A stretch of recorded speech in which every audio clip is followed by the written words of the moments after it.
Hello, my name is Pierce Majed. For my practicum, I did a research project that focused on algae fuel. Algae fuel is a biofuel that is made by extracting oil from algae plants.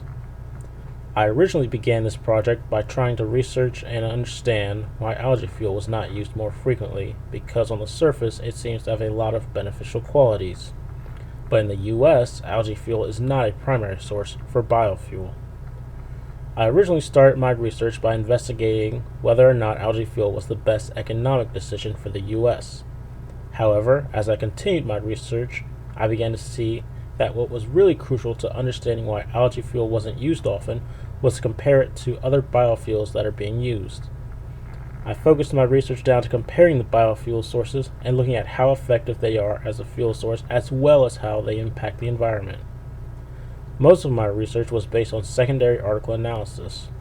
I looked at the arguments that these researchers had made for algae fuel and why other sources were being used instead. I also was able to look at some of the actual data tables that contain information regarding the effectiveness of each source.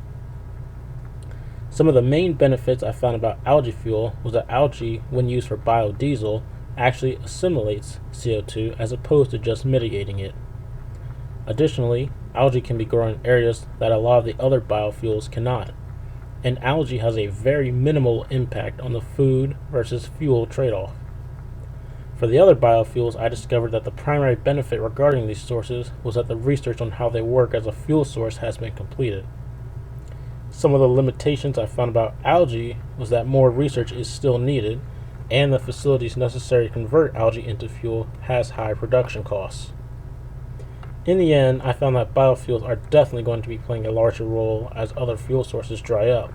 Algae in the future will most likely become a big player for biofuel, as it does potentially have more oil per acre as opposed to other crops, and its main problem of production costs will go down as better technology becomes available.